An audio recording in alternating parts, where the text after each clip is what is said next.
গোটা সৃষ্টিকুলের মধ্যে সর্বশ্রেষ্ঠ মর্যাদা আল্লাহ তাআলা তার পেয়ারা হাবিবকে দান করেছেন, যেই মর্যাদা আল্লাহ আর কাউকে দেন নাই। মর্যাদা কি পরিমাণ দিয়েছেন এটাকে একদম চোখে আঙ্গুল দিয়ে বোঝাবার জন্য এমন বিরল ঘটনা ঘটিয়েছেন, যে ঘটনা আর কারোর সাথে ঘটান নাই। সেটা হলো রব্বুল আলামিন প্রিয় হাবিবকে জীবিত অবস্থায় নিজের আরশে ডেকে নিয়েছেন, আবার জীবিত অবস্থায় দুনিয়াতে ফেরত দিয়েছেন। এই ঐতিহাসিক সফর যখন শুরু হয়, মেরাজের সফর, ফেরেশতা আসলেন, নবীজিকে নিয়ে কাবা শরীফের পাদদেশে রাখলেন, তারপরে বুক চিরে ফেললেন ফেরেশতারা। ওপেন হার্ট সার্জারি হচ্ছে, বুক চিরে ফেললেন। নবীজি সবকিছু দেখছেন, বেহুশও করা লাগে না, কোনো ব্যথাও হচ্ছে না। কি অদ্ভুত অ্যানেস্থেসিয়া দেয়া হয়েছে আল্লাহ ভালো জানেন। বুক চিরে হার্ট বের করে সেটাকে জমজমের পানি দিয়ে, বিশেষ পানি দিয়ে ধুয়ে আবার সেটাকে ভেতরে রেখে দিলেন। ইলম এবং হিকমত দিয়ে পরিপূর্ণ করে দেয়া হলো, দিয়ে তারপরে উঠিয়ে বোরাকে বসানো হলো। বোরাক কি অদ্ভুত এক জানোয়ার। নবীজি সাল্লাল্লাহু আলাইহি সাল্লাম বলেন, তার একটা লাফ দিলে কদম গিয়ে পড়ে মুনতাহা বাসারিহি, তার দৃষ্টির শেষ সীমায়। চোখের দৃষ্টি যতটুকু যায়, এক এক লাফে সে অতটুকু যায়। তার গতিটা কেমন এবার কল্পনা করে নেন। ফেরেশতারা ছুটছেন, নবীজি গেলেন, নিয়ে যাওয়া হলো ওখান থেকে 1000 মাইল দূরে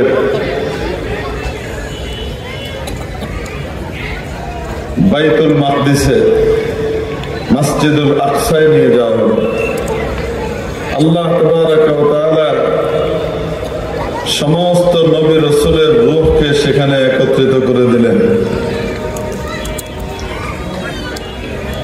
সকলেই সারিবদ্ধ কাতারবদ্ধ হয়ে দাঁড়িয়ে আছে। কোনো একজন ইমামত করবেন, নামাজ কে পড়াবেন এটা এখনো ফয়সালা হয়নি, কেউ জানেন না। জিবরিল আলাইহিস সালাম এসে নবীজিকে সামনে বাড়িয়ে দিলেন। নবীজির ইমামতিতে সমস্ত নবী রাসূল নামাজ আদায় করলেন।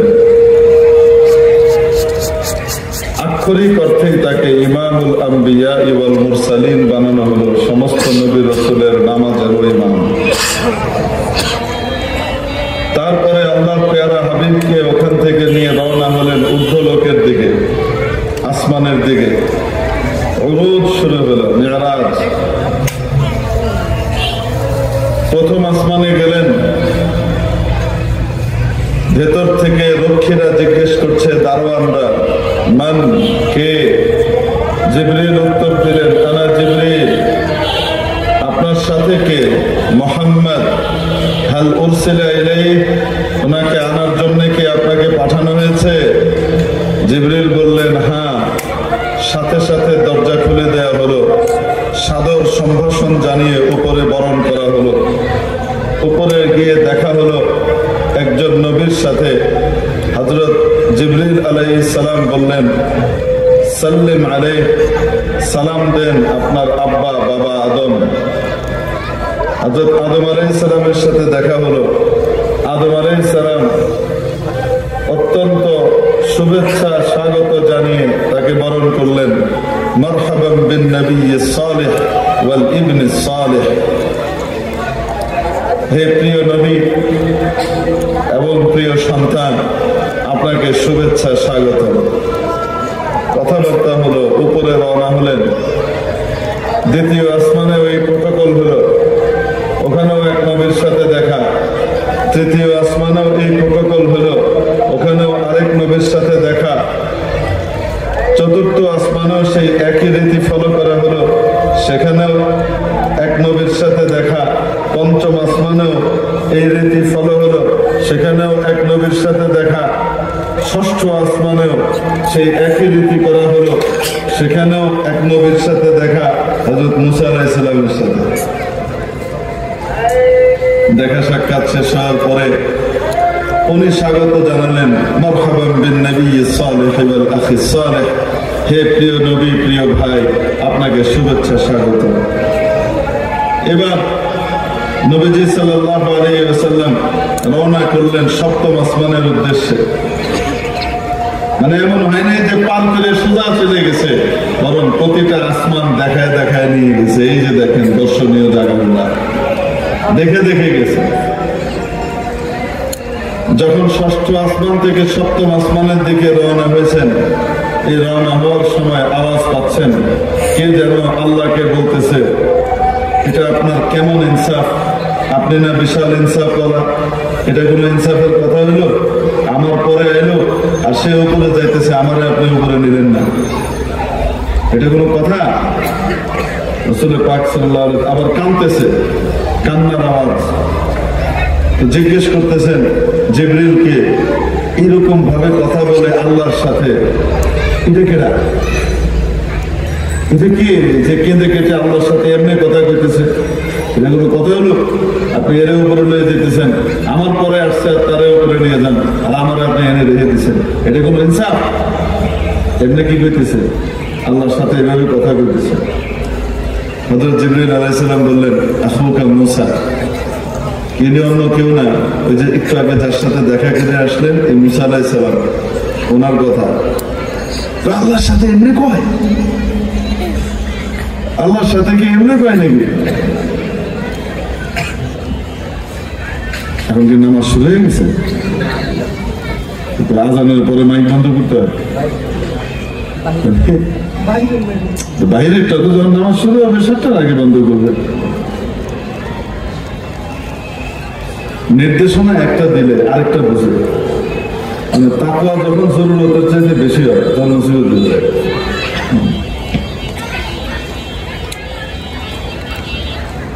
ডায়াবেটিস ওয়ালা যারা দেখবেন, আপনি সামনে মিষ্টি দেবেন, সবাই না, কিছু কিছু মানুষ সামনে মিষ্টি আছে, মনে করেন কয়েক পদের মিষ্টি, কালো জাম আছে, লালমোহন আছে, রসগোল্লা আছে, রসমালাই আছে, এগুলো সব আছে। তো ওনার জন্য মিষ্টি খাওয়া নিষেধ না? তুমি বলবে একটা খেলে অসুবিধা নেই, একটা খাওয়া, কারণ সুগার বাড়ার কারণে কেউ মরে না, সুগার ফল করে মারা যায়, এটা হলো দলিল। অতএব মিষ্টি একটা খাওয়া যায়। একটা খেতে গিয়ে সবগুলাতে একটা একটা করে খেতেছে, যত পদ আছে, বুঝে পাইবেন? একটা করে খেয়েছে, অসুবিধা নেই। এটা করে আপনি চায়ে চিনি দিবেন, 1 চামচ চিনি দিয়েছেন, ডায়াবেটিস আপনি চিনি দিচ্ছেন, চিনি দেবেন, এটা কিন্তু 7টা মিষ্টি দিয়েছে। ওখানে তাকওয়া নাই, তাকওয়া কইয়ে গেছে সব চায়ের চিনি। এরকম অনেক সময় হয় কি হয় না? এটাকে বলো জরুরতের বাইরে তাকওয়া। তো যাই হোক, মেরে মুখতারাম দোস্ত, আজিজ ও বুজুর্গ, তো হযরত জিবরিল আলাইহিস সালাম উত্তর দিচ্ছেন নবীজিকে, ইন্না রাব্বাকা ইয়ারিফুহু, আপনার রব হেরে এরকমই জানে, এইরকমই কথা বলে। আল্লাহর সাথে ওনার সম্পর্ক এরকমই, বেতাকাল্লুফানা সম্পর্ক। উনি যা ইচ্ছা আল্লাহর তাই পেয়ে, আল্লাহ জানে এটা এরকমই করবে। কেন?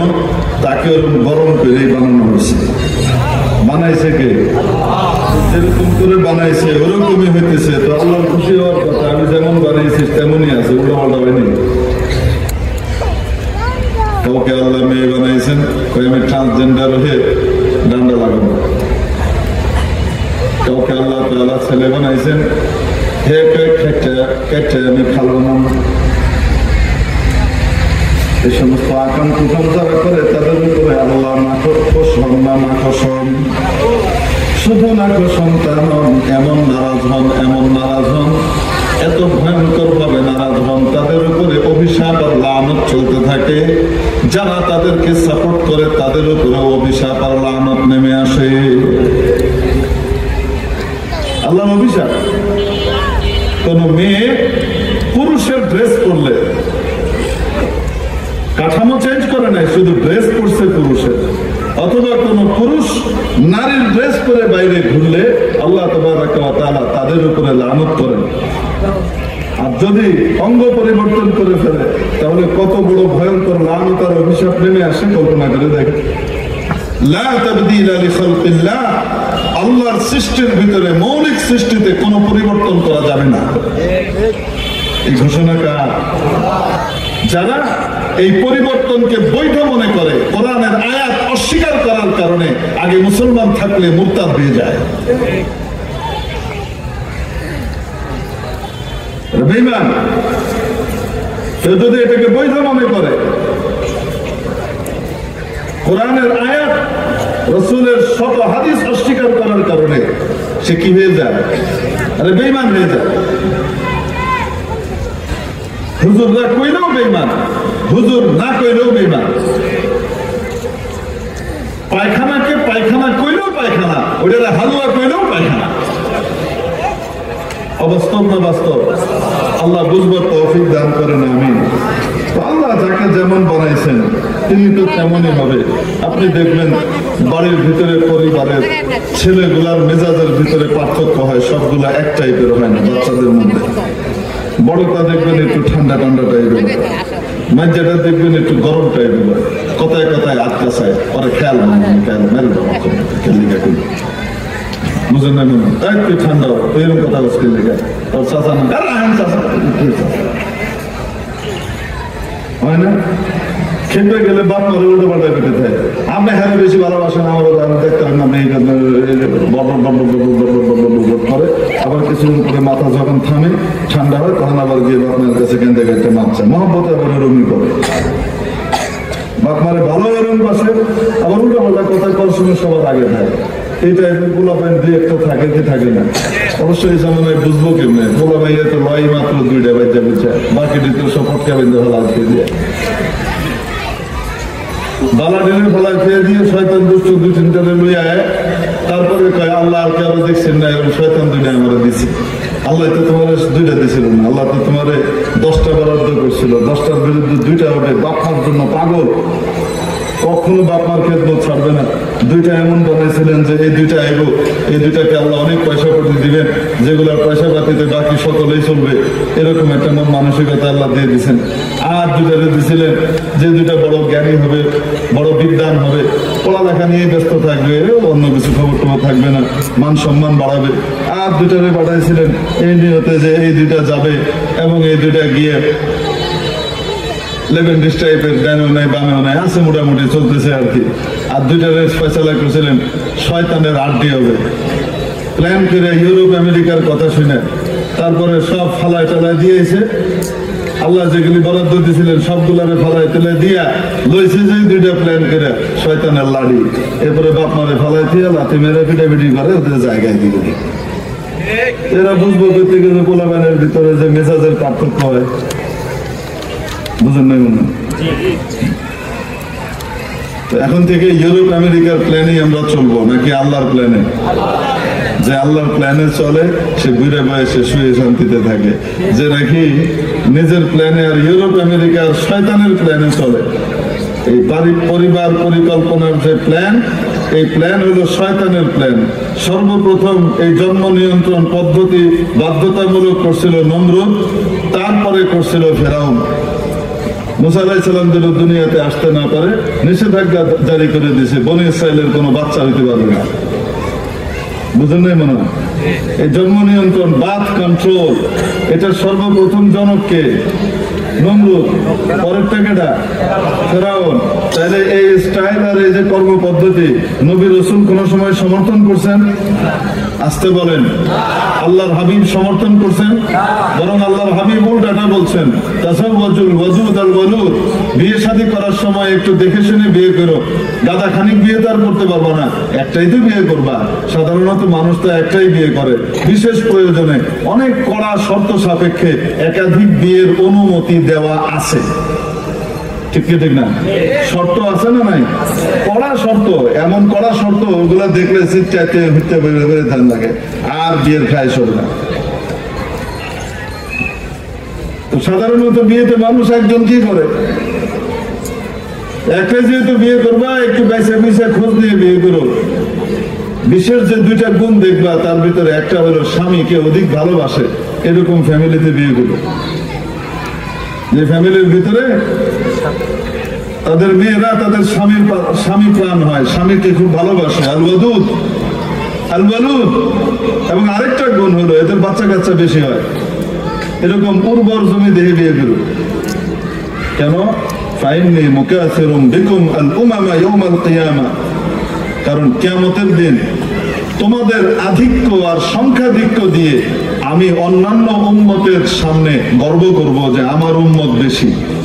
এই যে দেখো, অতএব যে বাপ মা দুনিয়াতে নবীর উম্মত অনেক বেশি করে বাড়াবে, সেই বাপ মাও কিয়ামতের দিন নবীজির গর্বের অংশীদার হবে, ঠিক কিনা? ইসলাম কি শিখাইলো? প্ল্যান করো না কেন? হ্যাঁ, যদি প্ল্যান করা হইতো, বাত কন্ট্রোল করা হইতো, তাহলে রবীন্দ্রনাথ ঠাকুরকে পাইতেন না। কি বাপের 1 নম্বর 2 নম্বর সন্তান, 7 নম্বর সন্তান। তো বাংলাদেশে বাঙালি জাতির একটা নোবেল প্রাইজ ছিল, এখন না আরেকটা আইছে, এখন আরেকজন আইছে, দীর্ঘদিন তো একজনই আসিল। ঠিকই ঠিক, হ্যাঁ, মানুষ ভালো হোক খারাপ হোক, কি করছে না করছে সেটা পরে, কিন্তু যেটা নিয়ে নাম কামাইতো মানুষ, তো সেটা পাওয়া যাইতো, কই থেকে পাওয়া যায়? বড় বড় রথী মহারথী থেকে পৃথিবী বঞ্চিত হইত। কারণ আল্লাহ জানেন কয় নম্বরটাকে দিয়ে দুনিয়া চমকাবে, এটা কে জানে?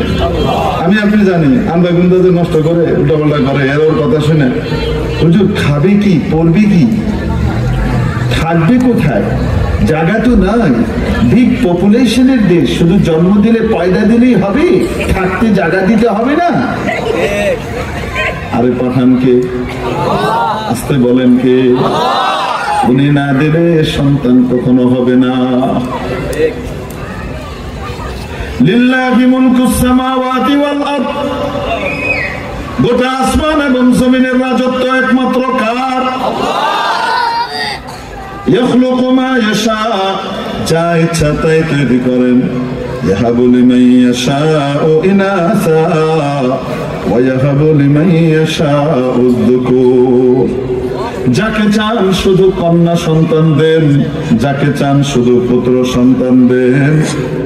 আও ইউযাওয়িজুহুম যুকরানা ওয়া ইনাসা, যাকে চান পুত্র এবং কন্যা উভয়টা দান করেন। আরো আস্তে বলেন। ওয়ায়াজআলু মান ইয়াশাউ আকিমা, যাকে চান বন্ধা রেখে দেন, নিঃসন্তান রেখে দেন। মেডিকেল টেস্টে স্বামী স্ত্রী উভয় উত্তীর্ণ, স্বামীরও কোনো রোগ নাই, স্ত্রীরও কোনো রোগ নাই, সবকিছু সন্তান হওয়ার জন্য যা যা যোগ্যতা লাগে মেডিকেল টেস্টে সবকিছু তার ভিতরে আছে। তারপরেও বছরের পর বছর পার হয়, সন্তান হয় না, কারণ সন্তান দেওয়ার মালিককে।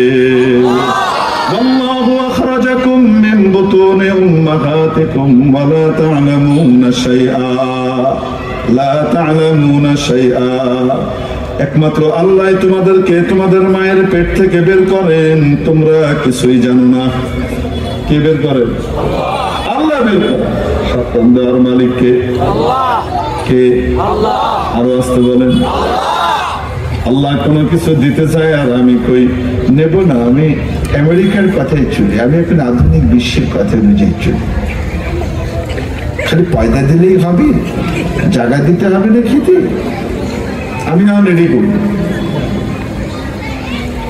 আল্লাহর প্ল্যানের সাথে যখন কেউ টক্কর লাগায়, জিতে না হারে? আসতে বলেন, জিতে না হারে? একটু সহজে বুঝাই দিই। মানুষ যখন বৃদ্ধ হয়, বৃদ্ধ হওয়ার সাথে সাথে তার চোখের দৃষ্টি কমে, তার হাঁটুর জোর কমে, মাসল পাওয়ার কমে, শরীরের যে মাংসপেশি আছে এগুলোর শক্তি কমে, হাড় দুর্বল হয়, বসলে দাঁড়াইতে কষ্ট হয়, দাঁড়াইলে বসতে কষ্ট হয়, শরীরে দুর্বলতা আসে, আসে কি আসে না? স্মৃতিশক্তির ভিতরেও ঘাটতি হয়, হয় কি হয় না? এবং যে লোকটা সারাক্ষণ কোলাহলের ভিতরে, মানুষের ভিতরে মিশে থাকতে পছন্দ করত, চারিদিকে কোলাহল হবে, চিৎকার চেঁচামেচি হবে, এটাই তার ভাল লাগে,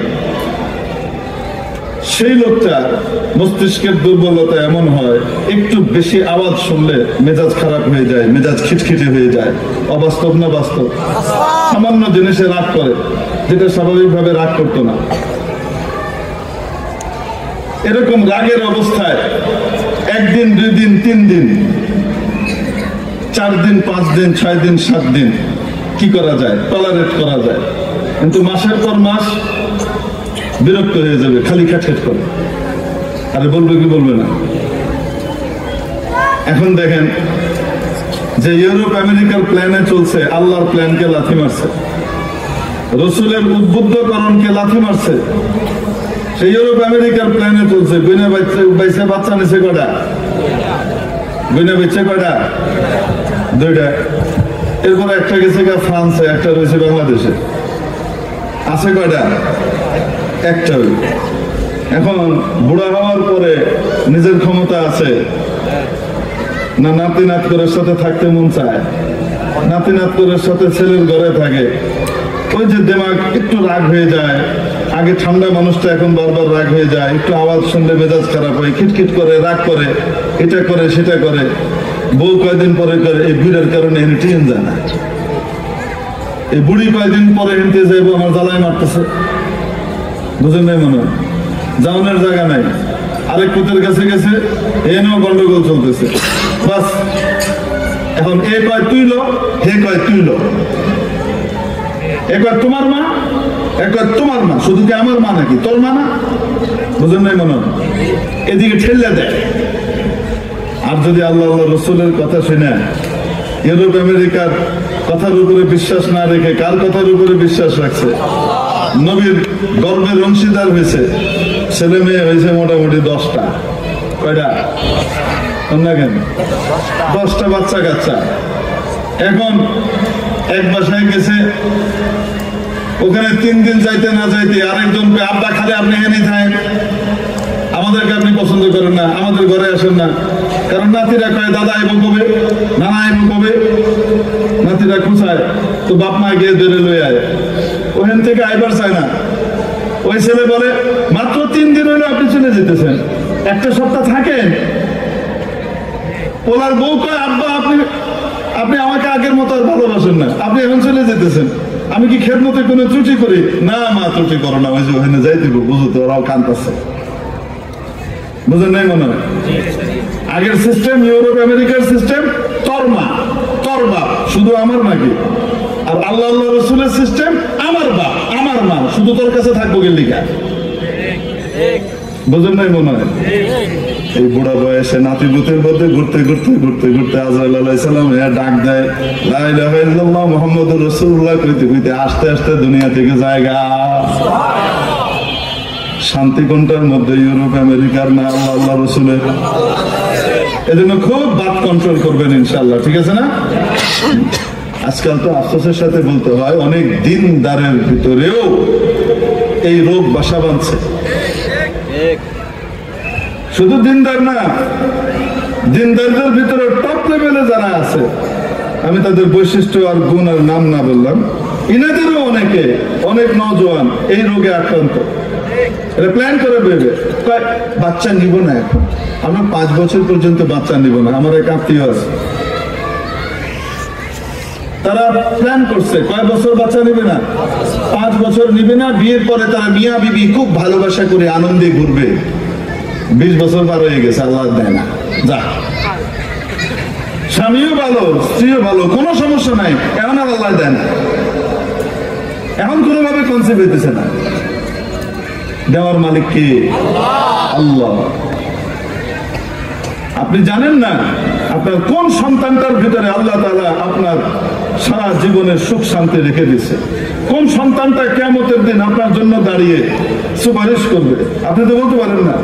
কোন সন্তানটার কারণে দুনিয়া আখিরাতে আপনার চেহারা উজ্জ্বল হবে, আপনি জানেন না। আল্লাহ যাকে পাঠান তাকে আপনি কেন বাধা দেন? আপনি কইতে পারেন হুজুর আপনি আমল করেননি, আমি তো আমল করি আলহামদুলিল্লাহ, আমার তো 6 জন হয়ে রয়েছে, হাফ ডজন হয়েছে, আল্লাহ যদি দেয় আর হইব না কেন? এই ওয়াজ আবার আমার গৌরে শোনাইলে কি করবো জানি না, তবু খাটতে তো আর আপনার হয় না, কষ্টটা তো আমার হয়।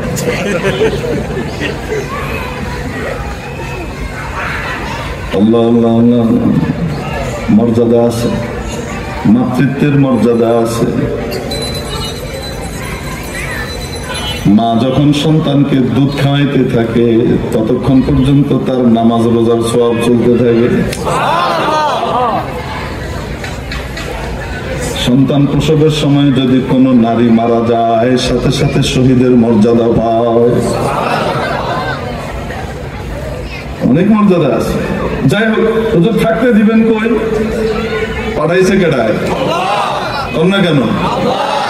আপনি কাউকে কোনো জায়গাতে পাঠাইছেন আপনার অফিসের কাজে, আপনার নিজের কাজে কাউরে কোথাও পাঠাইছেন, সে ওখানে গিয়ে কোথায় থাকবে না থাকবে তার ব্যবস্থাপনা কে করে? হ্যাঁ করে না আপনি করেন? আসতে বলেন। আমি আপনি যদি কাউকে পাঠাইতে তার থাকা খাওয়ার ব্যবস্থা করি, মহাবিশ্বের প্রতিপালক মালিক স্রষ্টা আল্লাহ রাব্বুল আলামিন কাউরে পাঠাইলে তার থাকা খাওয়ার ব্যবস্থা করবে না? আল্লাহর উপরে এমন পচা ধারণা আমাদের, করবেন কি করবেন না? এখন দেখেন কয় থাকবো কই? আগে তো আমরা বাড়ি আছেন, 10 বিঘা জমি আছিল, 10 ফুট হয়েছে, 1 বিঘা করে 10 জনে পাইছে, এইভাবে সরছে। এখন তো এদিকে ছড়ার জায়গা নাই, জায়গা তো সংকুচিত হয়ে গেছে, কই থাকবে? আল্লাহ তাবারক ওয়া তাআলা সিভিল ইঞ্জিনিয়ারিং কে এত উন্নত করে দিলেন। আগে মানুষ বাড়ি বানাইতো সর্বোচ্চ 2 তলা, সর্বোচ্চ 3 তলা, এখন এমন আধুনিক প্রযুক্তি দিয়ে দিলেন আসমানের দিকে যাইতেছে 10 তলা, 15 তলা, 20 তলা, 100 তলা। ঠিক কি ঠিক না? এমন ইঞ্জিনিয়ারিং তৈরি করে দিয়েছেন, পুরো বিজ্ঞানকে এত উন্নত করেছেন, এখন মানুষ আসমানের দিকে যায়। রব্বুল আলামিন জায়গা করে দিলেন, যা কত যাইতে পারস দেখ, আসমান পর্যন্ত জায়গা। আগে তো মাসালা ছিল হাওয়ায় জিনিস বিক্রি হবে না, এখন হাওয়ায় ফ্ল্যাট কিন্তু বিক্রি হয়। হালাল কেমনে হালাল হইল? এখন এটা মাদুম না, এটা হুকমান মওজুদ।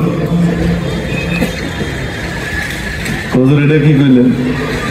ওটা কি করলাম? ওটা আপনাকে দরকার নেই, এটা আমাদের আলেমুল আমাদের বিষয়, মূল বিষয় বিষয় আমরা কথা বলে বলতে। এখন আল্লাহ আসমানে কি করে দিছে? যাইতে থাক। তো বুঝলাম থাকার জায়গা হলো, খাবি কি? আগে 1 কাঠা জমিতে ফসল হইতো কত? কম ব্রিটিশ আমলে 1 কাঠা জমিতে ফসল কতটুকু হইতো? মুরব্বীরা কম কয় মন হইতো? আমি এক জায়গায় গেছিলাম, আধা মন। 1 কাঠা জমিতে ফসল হইতো কত? আল্লাহ রাব্বুল আলামিন কৃষি বিজ্ঞানকে এত উন্নত করে দিলেন, এখন 1 কাঠা জমিতে ফসল হয় কয় মন? 5-6 মন। আচ্ছা 5 মন ধরলাম, হইতো আগে আধা মন, এখন হয় কত? 5 মন। আগে হইতো 1 মৌসুম ফসল, এখন হয় 3 মৌসুম। এমন সব বীজ তৈরি হয়েছে। তাহলে আগে হইতো আধা মন ওই জমিতে, এখন হয় 15 মন। ঠিক কি ঠিক না? কয় গুণ বাড়ছে? 30 গুণ বাড়ছে। কেন বাড়লো? যিনি পাঠাইতেছেন রিজিকের দায়িত্ব কার? আগে আমরা ছোটবেলায় মাছ খাইতাম, আমাদেরকে এরকম লম্বা লম্বা মাগুর মাছ, শিং মাছ একজনের পাতে কয়েকটা করে দিয়ে দিতাম, আমরা 3-4টা করে, একটা করে, একজনের 2-3টা করে, 4টা করে মাগুর মাছ খাইতাম। ঠিক কি ঠিক না? কৃষি বিজ্ঞানকে আল্লাহ এত উন্নত করলেন, এখন ওই মাগুর মাছ এত বড় হয়, এত বড় হয়। আগে মানুষে খাইতো মাগুর, এখন মাগুরে খায় মানুষ। এইরকম বড়, মাঝে মাঝে ধরা পড়ে তাহলে আওয়াজ করে দেখছেন কি কয় আইসি আল্লাহর নামে খবরদার শয়তানের কথা শুনবি না করে শুনাইতেছে। আমরা বুঝি না কারণ আল্লাহ এরাও জিকির করে কিন্তু এদের জিকির তোরা বুঝোস না। আমার আল্লাহ আমারে বাড়াইছে তো করে খাওয়ানোর লেগে খবরদার শয়তানের কথা বলিস না তার বেরো খতুয়াতে শয়তানের পেছনে চলিস না। এজন্য খুব ইনশাআল্লাহ বাদ কন্ট্রোল করবো। ফিরআউনের নমরুদের সিস্টেমকে বাংলাদেশে বাস্তবায়ন করব। আরে চায়নার সবচেয়ে বড় শক্তি হলো জনসংখ্যা। সারা পৃথিবীর থেকে সারা পৃথিবী চায়না থেকে মাল নেয়। কেন নেয়? কারণ তাদের ওখানে লেবার কস্ট কম, জনসংখ্যা এত বেশি, সস্তায় তারা কি পায়? লেবার পায়। এবং সবাই তারা মোটামুটি আছে, সারা বিশ্ব তারা জয় করে বেরিয়েছে। জনসংখ্যা মহাশক্তি, যদি এটাকে কাজে পরিণত করা যায়। আজকে আমার বাংলাদেশ থেকে গোটা পৃথিবী গার্মেন্ট সেক্টরের যে মালগুলা নেয়, তৈরি পোশাকগুলা নেয়, আর অন্য দেশ আছে না, ওদের তুলনায় আমাদের এখান থেকে কেন নেয়? আমাদের এখানে শ্রমের মূল্য কম, আমাদের এখানে শ্রমিক অল্প টাকাতেই কাজ করে, তারা খুশি। এবং আল্লাহ তাআলা তাদেরকে ওই টাকার ভিতরেই দেশের ভিতরে চলার ব্যবস্থা করে দিয়েছেন, জিনিসও সস্তা করে দিয়েছেন। ঠিক কি ঠিক না? চলতেছে। তো জনসংখ্যা তো একটা শক্তি, আজকে বিশ্ব প্রমাণ করছে। আল্লাহ আল্লাহ আল্লাহ আল্লাহ আল্লাহ। মেরে মুখতারাম দোস্ত, তো ছেলে পেলের ভিতরে বাচ্চাদের ভিতরে তারতম্য হয় কি হয় না? একটা ঠান্ডা থাকে, একটা গরম থাকে, একটা ফ্যাঁত ফুঁত করে। তো বাপ মা জানে ওটা ফ্যাঁত ফুঁত করবে, এটা এরুম। এটার সব কথা ধরা যাবে না, জানে কি জানে না? মুসা আলাইহিস সালামের কথাবার্তা শুনে যখন নাকি রাসূল সাল্লাল্লাহু আলাইহি ওয়াসাল্লাম অবাক হয়ে জিজ্ঞেস করলেন, আল্লাহর সাথে এমনি কয়টা রব্বাকে আরিফু, আপনার রব হেরে জানে, এরকম অসুবিধা নাই। আপনি কইলে খবর আছে, আপনি কইলেন না। ওনার ওরকমই বানাইছে সিস্টেম, এরকম উনি এরকম করব। ওনার প্রথম ট্রিটমেন্ট শুরু হইতো, উম্মত ছিল বেতনিস টাইপের, এই জন্য নবীও পাঠাইছে গরম, যে নবীর মজেজা দিছে লাড়ি, বুঝলেন মনে মানে ডান্ডা, সোজা থাকবি না ডান্ডা খাবি। নবী এরম, উম্মত যেমন নবীও ওইরকম গরম নবী, একদম ওই গরম নবীর সামনে সোজা থাকতো। এখন দেখেন এত বেতমিজ ছিল, ওগুলো ওই জমানায় নবীকে পেরেশান করছে, এই জমানায় সারা পৃথিবীকে পেরেশান করে রাখছে ইসরায়েলি খবিশগুলো। অবাস্তব না বাস্তব? সপ্তম আসমানে গেলেন, দেখা গেল হযরত ইব্রাহিম আলাইহিস সালামের সাথে। এরপরে সিদরাতুল মুনতাহা পার হলেন, আল্লাহর আরশে আজিমে গেলেন, দেখা সাক্ষাৎ হলো। তারপরে ফিরে আসলেন। ফিরে আসার সময় হাদিয়া হিসেবে উম্মতকে দিয়ে দিলেন 50 ওয়াক্ত নামাজ। কয় ওয়াক্ত?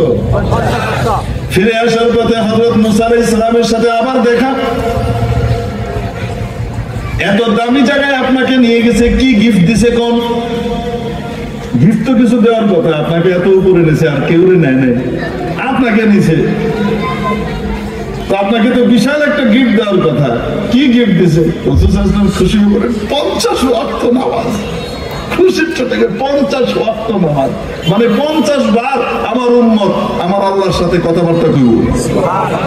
50 বার আমার আল্লাহর সামনে তারা হাজির হবে, তাদের মেরাজ হবে। as-salatu mi'rajul mu'min, নামাজ তো ঈমানদারের মেরাজ। সেজন্য আল্লাহর সাথে কথা কয়, সে কথা বলে আল্লাহ জবাব দেয়, সে কথা বলে সাথে সাথে আল্লাহ উত্তর দেয়। হাদিস শরীফে আসে, বান্দা যখন পড়ে আলহামদুলিল্লাহি রাব্বিল আলামিন, মাওলার সাথে সাথে উত্তর দেন হামিদানি আব্দি, আমার বান্দা আমার প্রশংসা করেছে। বান্দা পড়ে আর রহমানির রহিম, আল্লাহর সাথে সাথে উত্তর দেন আসনা আলাইয়া আব্দি, আমার বান্দা আমার গুণকীর্তন করেছে। বান্দা যখন পড়ে মালিকি ইয়াউমিদ্দিন, আল্লাহর সাথে সাথে উত্তর দেন মাজ্জাদানি আব্দি, আমার বান্দা আমার গরিমা গেয়েছে। এইভাবে মাওলার সাথে বান্দার কথাবার্তা চলতে থাকে। নবীজি এই জন্য বলতেছেন, আমার উম্মত তো প্রতিদিন 50 বার করে কি করবে? মেরাজ করবে। 50 বার তাদের সাথে আল্লাহর সাথে কথা হইল। মুসা আলাইহিস সালামকে হায় হায় হায়, আপনি খুশি হইতেছেন?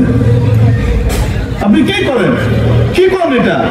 ইন্না উম্মাতাকা লা তুতিক, আপনার উম্মত এটা পারবে না, পারবে না, পারবে না, অনেক দুর্বল। ওয়াইন্নি জাররাবতু উম্মতি, আমি আমার উম্মতকে পরীক্ষা করে দেখছি, আমার কাছে প্র্যাকটিক্যাল পরীক্ষা আছে। আপনি প্র্যাকটিক্যাল দেখেন নাই, আপনার জ্ঞান মর্যাদা আমার চেয়ে অনেক বেশি, অভিজ্ঞতা আমার বেশি। আপনি আমার অভিজ্ঞতাটা শুনেন, তাড়াতাড়ি যান কমায় নিয়ে আসেন। একবার নিচে ছিলে গেলে আর কমাইতে পারবেন না, তাড়াতাড়ি কমায় নিয়ে আসেন, উম্মতের কষ্ট হবে, পারবে না। রাসূল সাল্লাল্লাহু আলাইহি ওয়াসাল্লাম গেলেন, আল্লাহ বলেন ঠিক আছে 5 কমায় দিলাম। আবার আসছে, মুসা আলাইহিস সালাম আবার পাঠাইছে, আল্লাহ আরো 5 কমায় দেন, রইল কত? 40। মুসা আলাইহিস সালামকে পারবে না, আরে তাড়াতাড়ি যান কমায় নিয়ে আসেন। আবার গেছে, কত হইল? 35। এভাবে কমতে কমতে কমতে কমতে 9 বারে কত কমাইছে? 45 বার কমাইছে, রয়েছে কত? 5। মুসা আলাইহিস সালাম কইতেছে পারবে না, পারবে না, যান আরেকবার যাই, একটু কমাই নিয়ে, আরেকটু কমাই নিয়ে। রাসূল সাল্লাল্লাহু আলাইহি ওয়াসাল্লাম বলেন ইন্নী আস্তাহি, প্রত্যেকবার 5 করে কমাইছে, এখন গেলে যদি এটা বাদ দিয়ে দিত কিছু থাকবে না। আল্লাহ রাব্বুল আলামিন বলে পাঠালেন, ইয়া মুহাম্মদ 5 দিলাম, কেউ যদি 5টা ঠিক মতো আদায় করে তাকে 50-এর সওয়াব দিব। 5 থাকবে না, 5-50 হয়ে যাবে। এই জন্য 5 ওয়াক্ত নামাজ গুরুত্বের সাথে সময় মতো আদায় করতে কে কে রাজি আছি? লিল্লাহি তাকবীর। আরশে আজিম থেকে আসা গিফট, হাত নামায়। আরশে আজিম থেকে আসা গিফট নামাজ, এই নামাজের মূল্যায়ন যে ব্যক্তি করবে, এই নামাজ তাকে জান্নাতে ঢুকাইয়া ছাড়বে। মেরে মুহতারাম দোস্ত, চাঁদ থেকে বিজ্ঞানীরা যে পাথর নিয়ে আইছে, ওই পাথরের কিছু অংশ যদি আমারে আপনাকে দেয়, এটা চাঁদ থেকে এসেছে। ওটাকে বাবারে বাবা শোকেস বানায়া, ওটাকে স্পেশাল করে মুড়ায়া রেখে দিব, ইহা অত মাসের অত তারিখে চন্দ্র অভিযান থেকে অমুক এনেছিলেন তার একটি ক্ষুদ্রাংশ, চন্দ্রের অংশ। বুঝলেন না? এখান থেকে এখন সৌরজগৎ পার হয় নাই। এটা আসলে আমরা এত মূল্য, এত গুরুত্বের সাথে নেই। যেটা আল্লাহ আরশে আজিম থেকে গিফট হিসেবে পাঠাইলেন, তার দাম কত বেশি হতে পারে?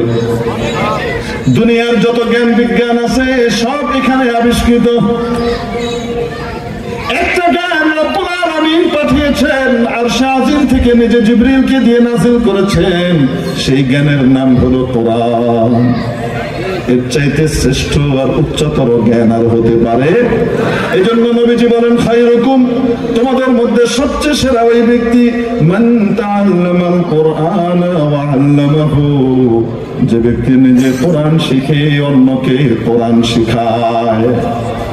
এই জন্য নিজের বাচ্চাদেরকে সেরাদের সেরা বানাইতে কে কে রাজি আছে? হাত উঠে দেখাই, লিল্লাহি তাকবীর। আল্লাহ হাতগুলোকে কবুল ও মঞ্জুর করে নেন, আমিন। সামান্য দুনিয়া পাওয়ার পরে আখিরাতকে আমরা ভুলে যাই।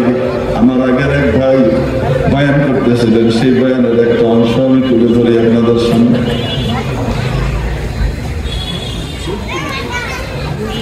বাদশাহ আওরঙ্গজেব আলমগীরের নাম শুনেছেন? তার বাবার নাম কি? বাদশাহ শাহজাহান। ওই তো তাজমহল বানাইছে, শাহজাহানের বাবার নাম কি? সম্রাট জাহাঙ্গীর। জাহাঙ্গীর তখন সম্রাট, শাহজাহান তখন ক্রাউন প্রিন্স, অর্থাৎ বাবার পরে সে সম্রাট হবে। ক্রাউন প্রিন্সের 4 ছেলে, তার ভিতরে সবচেয়ে মেধাবী হইল 3 নম্বরটা, নাম হলো আওরঙ্গজেব। এটাকে দিছে কোরআন হজ্জ করতে, দিছে। এত মেধাবী, একবার 2বার পড়লে তার মুখস্থ হয়ে যায়। 7 বছর বয়স পার হয়নি, কোরআনের হাফেজ হয়ে গেছে। কোরআনের শেষ সবকটা যেদিন শোনায় আসছে, শোনায় এসে আব্বাকে খবর দিছে, ক্রাউন প্রিন্স শাহজাহানকে, যুবরাজ শাহজাহানকে খবর দিছে, আব্বা আজকে আমি শেষ সবক শোনায় আসলাম কোরআন শরীফে। বাবা এইভাবে জড়ায় ধরছে, আদর করছে, চুমু খাইছে, বলছেন যাও তোমার দাদাজানকে সংবাদটা দিয়ে আসো। দাদাজানকে সংবাদ দিতে গেছে, জাহাঙ্গীর সম্রাট সাম্রাজ্য পরিচালনা করছেন, শোনার পরে কোন বাহবাও দেন নাই, প্রশংসাও করেন নাই, কোলেও তোলেন নাই, মুখটা কালো হয়ে গেছে। আওরঙ্গজেবের খুব খারাপ লাগছে। কোরআনের চাইতে অন্য কিছু কি আমার দাদার কাছে বেশি দামি? আমি এত ছোট অবস্থায় হাফেজ হয়ে আসলাম, আর আমার দাদা আমাকে খুশি হয়ে কিছু দিলেন না, কিছু বললেন না, আদরও করলেন না, অথচ তুচ্ছ তুচ্ছ কারণে উনি হাজার হাজার টাকা একে ওকে দিয়ে দেন, বিলাই দেন। উনি একটু খুশি হলেন না, তো মনটা খুব খারাপ। ফিরে আসার পরে শাহজাহান জিজ্ঞেস করেছে, মন খারাপ কেন? এই ঘটনা। দাদাজান মনে হয় খুশি হন না। শাহজাহানের খুব মেজাজ খারাপ হয়েছে। ছেলেকে বলছে, আচ্ছা ঠিক আছে তুমি যাও। আওরঙ্গজেব চলে গেছে, শাহজাহান গেছে বাপের কাছে। আওরঙ্গজেব আসছিল আপনার কাছে? হ্যাঁ আসছিল। হাফেজ হয়েছে সংবাদ দিছে? হ্যাঁ দিছে। আপনি তাকে কোনো বাহবা দেন নাই, সাবাসী দেন নাই, মুখটা কালো করে ফেলেছেন, আপনি খুশি হন নাই? এরকম ঘটনা কি ঘটেছে? সম্রাট জাহাঙ্গীর চুপ। আপনি কিভাবে এরকম কাজ করতে পারলেন? সবচেয়ে দামি জ্ঞান, কোরআনের জ্ঞান শিখে আসলো সে, যাকে মাথায় তুলে রাখা দরকার, আপনি তাকে একটু বাহবাও দিলেন না, প্রশংসাও করলেন না। সম্রাট জাহাঙ্গীর বলছে, তোমার ছেলে হাফেজ হয়েছে তাতে আমার খুশির কি আছে? কিয়ামতের দিন নূরের মুকুটটা তো আমার মাথায় উঠবে না, তোমার মাথায় উঠবে। আমি তো একটা অপদার্থ জন্ম দিচ্ছি, যে অপদার্থ আমার মাথায় নূরের মুকুট পরানোর মতো যোগ্যতা অর্জন তুলল না, আমি খুশি কিসে হব? শাহজাহান চুপ করে মাথা নামিয়ে চলে আসছে, কিছু বলেন। এরপর করে বাদশাহ সম্রাট জাহাঙ্গীর অসুস্থ হলেন। শাহী চিকিৎসক বলে দিলেন, ডাক্তার বলে দিলেন যে সম্ভব না, উনি এবার আর বাঁচবেন না, বাঁচানো সম্ভব না। এবার যার যার দেখা সাক্ষাৎ করা, যা খেতে যায় খাওয়াইতে থাকে, শরীর ভালো না। সবাই আসে যায়, দেখা সাক্ষাৎ করে, শাহজাহান আসে না। সম্রাট জাহাঙ্গীর অপেক্ষা করেন ছেলে আসবে, রাষ্ট্রের দায় দায়িত্ব সম্পর্কে তাকে কিছু নসিহত করবেন, সে আসে না। খুব মন খারাপ হয়েছে। যেদিন বাদশাহ মারা গেলেন তার 2-3 দিন আগের কথা, শাহজাহান আসলেন, এসে বাবাকে সালাম দিয়ে দেখা করতে চাইলেন। সম্রাট জাহাঙ্গীর এত মন খারাপ করেছেন, চেহারা অন্যদিকে ঘুরে ফেলছেন। মৃত্যুর সময় আমি তোমার চেহারা দেখতে চাই না, তোমার তো সাম্রাজ্য দরকার, বাদশাহী দরকার। আমি মরলেই তো সাম্রাজ্যটা পাও, ঠিক আছে, আমি তাড়াতাড়ি চলে যাব, তুমি সাম্রাজ্য পাবা। সারা দুনিয়ার সবাই এসে আমার সাথে দেখা করে, খোঁজ খবর নেয়, অপদার্থ খেদমতের জন্য তুই আসলি না। শাহজাহান কিছু বলেন। অনেকক্ষণ রাগ টাগ করে যখন বাদশাহ ঠান্ডা হয়েছে, তখন শাহজাহান বলতেছেন, আব্বাজান আমি আসলে কেন আসতে পারিনি সেই কারণটা আপনার সামনে বর্ণনা করবো, তারপরে আপনি আমাকে যা সাজা দেন আমি মেনে নেব। আব্বাজান আপনি সেদিন আমাকে অপদার্থ বলেছেন, আমি আপনার মাথায় নূরের টুপি পরাইতে পারবো না। তখনই নিয়ত করেছিলাম হাফেজ হব, আপনার কাছ থেকে গিয়ে কোরআন ইয়াদ করা শুরু করেছি, কিন্তু আপনি অসুস্থ হয়ে যাওয়ার পরে ভয় পেয়ে গেলাম, হয়তো আমি সুসংবাদটা জীবদ্দশায় আপনাকে দিতে পারবো না। এই জন্য নামা খাওয়া ঘুম সবকিছু বাদ দিয়ে আমি কোরআন হেফজে লেগেছিলাম, এই জন্য আসতে পারে নাই। আব্বাজান আজকে আমি কোরআনে কারীমের শেষ সবকটা ওস্তাদজিকে শোনাই আসছি, আপনাকে এই সুসংবাদ দিতে পারি আব্বা, কিয়ামতের দিন নূরের টুপি আপনার মাথায় উঠবে ইনশাআল্লাহ। আপনার ছেলে শাহজাহান হাফেজে কোরআন হয়ে আসছে। এদেরকে আল্লাহ দুনিয়ার এত কিছু দেওয়ার পরেও তারা আখিরাতকে ভুলে নাই, আর আমরা সামান্য দুনিয়া পেয়ে আখিরাত ভুলে যাই, আমাদের আসলটা ভুলে যায়। এই জন্য নিজেদের বাচ্চাদেরকে, নাতি পুতিদেরকে কোরআনে হাফেজ বানাবার জন্য কে কে রাজি আছে রাত উঠাইয়া দেখাই। আল্লাহু আকবার, আল্লাহুম্মা আমিন। বলেন তো দেখি, এই হাফেজের কোরআন বানানোর শ্রেষ্ঠ মানুষ তৈরির কারখানার নাম হলো, তাহলে এই শ্রেষ্ঠ প্রতিষ্ঠানগুলোর সাথে যারা সম্পৃক্ত হবে তারাও শ্রেষ্ঠ হয়ে যাবে। আমরা মাদ্রাসার যাবতীয় প্রয়োজন পুরো করার জন্য সুখে দুঃখে সবসময় মাদ্রাসার পাশে থাকবো তো ইনশাআল্লাহ। ওয়া আখিরু দাওয়ানা আলহামদুলিল্লাহি রাব্বিল আলামিন। আসসালামু আলাইকুম ওয়া রাহমাতুল্লাহি ওয়া বারাকাতুহু।